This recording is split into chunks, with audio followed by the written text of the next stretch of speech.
Broadcasting live from the Business RadioX studios in Atlanta, Georgia, it's time for Atlanta Business Radio. Brought to you by OnPay. Built in Atlanta, OnPay is the top-rated payroll and HR software anywhere. Get 1 month free at onpay.com. Now, here's your host. Lee Cantor here, another episode of Atlanta Business Radio, and this is going to be a good one. But before we get started, I'd like to thank our sponsor, OnPay. Without them, we couldn't be sharing these important stories. Today on Atlanta Business Radio, we have Robby Kukler, and he is with Fifth Group Restaurants. Welcome, Robby. Thank you. Thanks for having me. I appreciate it. Sure, but before we get started, tell us about Fifth Group. How are you serving folks? Well, it's, as you know, a brave new world, and we are every day finding new ways to serve folks. So we've been, this pandemic changed things about 16 weeks ago when we closed restaurants down, as well as adjusted our operating standards for our catering company, Bold Catering and Design. And we have evolved all along this period of time to doing to-go business at a handful of our restaurants. Our catering company was involved in feeding the front lines, making boxed meals for police officers, now doing some work with the Atlanta Community Food Bank in Atlanta's community kitchen. And then as of last Wednesday, so about a week ago, we had 9 of our 10 restaurants reopened fully for in-dining room service as well as patio service, while we still do to-go business. So we are currently up and running closer to normal than we have been in 4 months. And we are obviously limited with the number of seats and social distancing and such. So we are doing a fraction of what we normally do in our restaurants. But that's where we are today. We're back to somewhat of some normal service offerings and a lot of to-go as well. Now, when the pandemic struck, how did your team handle that crisis? Like, what was kind of the crisis management going on when you were like, this, like at first it was kind of one of those gradually then suddenly kind of situations where you're hearing about it in another country that seems far away, not sure how it's going to affect here. And then all of a sudden it's here. And then all of a sudden it's a different world. It did. It did happen fairly quickly. I made an analogy to our team that in other past instances, right, where there were major catastrophes since we've been a company, going back to 9/11, obviously was an overnight thing that happened quickly but did not shut anybody down. And then during the 2008-2009 Great Recession, that was a gradual thing that was, hey, what's going on? Is this going to affect Atlanta? How is this affecting us? Oh, we're seeing a little bit of change. And one day we woke up and said, wow, this is accumulating to be a big deal and we've lost a lot of money. The difference with this was once it came to Atlanta and to Georgia, it happened very quickly. Literally, we had a decent weekend of sales. Monday, March 15th, I believe, was a little soft. 16th, I was in 2 of our restaurants that night, and I was one of only 2 tables in both those restaurants. And when we woke up on Wednesday morning, the 17th, and I looked at sales across our company, looking at 10 restaurants that we own and operate, not the airport or licenses or anything, but the restaurants we own and operate, those 10 restaurants did equivalent of one good night at one restaurant combined. And we said, this is here. This is it. Close everywhere. So we adjusted to closing much quicker than we ever have with anything else. And then we kind of got together at, war room and said, what are we doing? How are we doing it? What's going on? And I will say that, I don't know, those 30 days in particular, maybe even 45, there was so much information changing on a regular basis. It really was like whiplash. We would make a decision on something, and later that day or the next day, we'd find out something else. And this is everything from local mandates to information about the coronavirus to government programs and what do they mean and what don't they mean. So it was a really intense time, and still is a very intense time. But right now, it's not as intense as it was in that first 30 to 45 days of learning so much. And that was really about how do we close, how do we take care of our staff, what do we do with our staff, right? We had never gone through the process of furloughing people, right, opposed to terminating. So we furloughed over 800 people, meaning they were not terminated. They were our employees. They still had access to their benefits and insurance, and we filed unemployment for them and continuing to do so. And so it was, and then there was all the application processes for all these government programs that we were learning about, while at the same time figuring out, well, where do we reopen? How do we open? How do we pivot, start driving some revenue with to-go? And we would do one restaurant and then another. And we opened with 3 and then eventually closed one of those and added 3 more.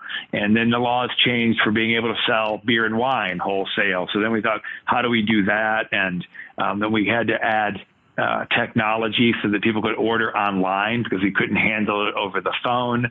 And we also wanted people to feel safe, both our employees and our managers and our guests, right? So we could pay online. And so it was curbside, touch-free pickup. So it was a constant evolution of how to operate. And again, it still is, right? Even as you and I sit here today on Thursday, the mayor signed a mandate last night to make masks mandatory. So we are figuring out, well, what does that mean and how do we operate, and how do we get new signage and guidelines and rules posted on our website and on our doors and educate our staff.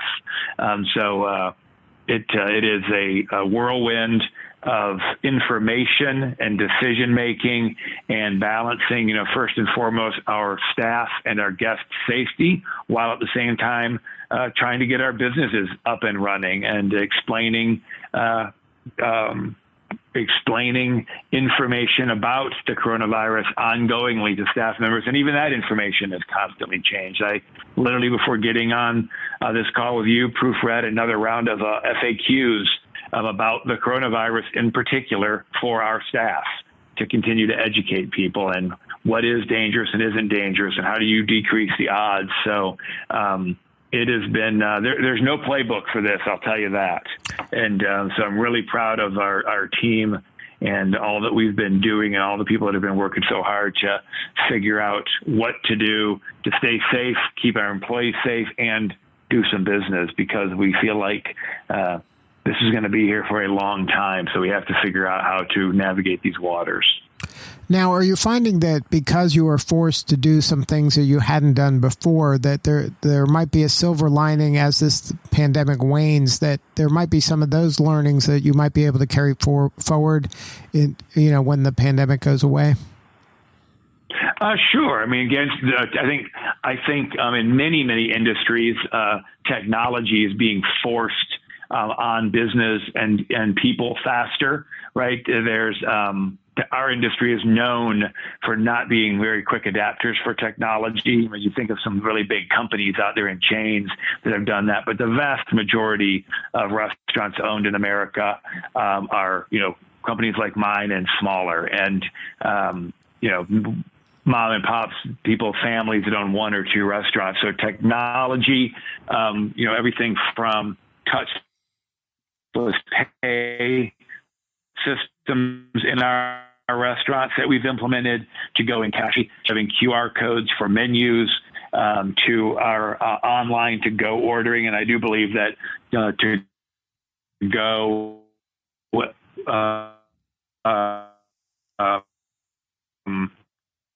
business is going to continue to grow. Clearly, that was the trend before this happened. It wasn't a part of people are enjoying it and getting used to it. And so I think that'll be something that's here for good, and we will continue to evolve and implement new technologies to make things cleaner and safer and more efficient for our staff and even this opportunity for beer and wine being sold via restaurants to go, as well as a law that just passed that was being worked on prior to the pandemic, but beer and wine can also be delivered from restaurants in the near future. So that's another revenue stream potentially for us to captivate down the road. So now, what percentage of your restaurants are open now for in restaurant dining? 9 out of our 10 restaurants are currently open, limited days and limited hours. And each one of them is different based on location and the meal periods, whether it be lunch or brunch or dinner, that we thought were going to be most in demand for that restaurant's brand and concept and location. And our catering company, Bold Catering and Design, is up and running and doing some small gatherings, some events in people's homes. Weddings are still occurring. They're happening very differently, as you can imagine, but they are picking up some unorthodox kind of business as well, doing some business in hotels. As I mentioned, we're working with Atlanta Community Food Bank, doing meals to be delivered around the city through the Atlanta Community Kitchen. So that's some work. And then Alma Cocina, which is our restaurant downtown, we have not currently opened, again, just because we feel like there's such a lack of demand, right? There's not many people working downtown. There are no conventions, and the hotels are either closed or those that are open have very low occupancy. So right now, we have chosen to wait to open Alma Cocina downtown. But our newest restaurant, Alma Cocina, Buckhead at Terminus, is open. Now, when you're doing the work that you're doing, where experience is such an important part of the, like in person, the high touch, the white glove service that you offer your clients, how do you see moving forward? Is that something that now you're going to have to, when you think about future fifth group restaurants down the road, is that something in the back of your mind that you're like, maybe we don't need this big of a space, or we have to space things out differently? Are you kind of filtering everything through a pandemic future? Well, to be honest, I'm not thinking about any future restaurants at this point.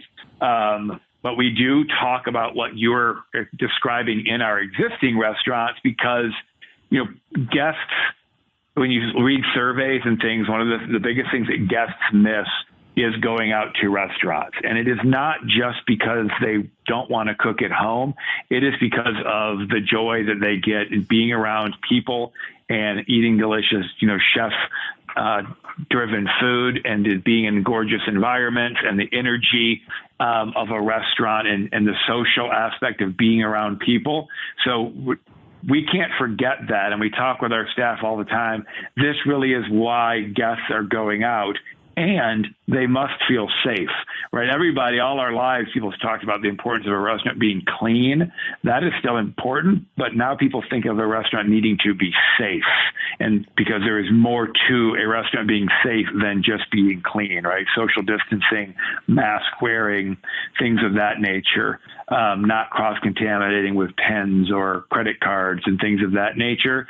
So it is very important that we build confidence in our guests that they can come to our restaurant and dine and feel safe, but we have to do everything we can to still engage with our guests and take care of them and have a human connection, although it is behind a mask, because that's really what dining out is all about. It's about human connection and enjoying the people you're with and the surroundings you have. So, even monitoring music levels, right? That they have to be low enough that guests can now hear their server talk to them, or their bartender or a manager talk to them through a mask, but yet we have to have a great environment that has some energy and fun to it. So it is a real balance, and making sure that our restaurants feel nice. One of the things we've even done on all the tables that we are not currently seating, we do have signs letting people know that due to social distancing, this table is not available,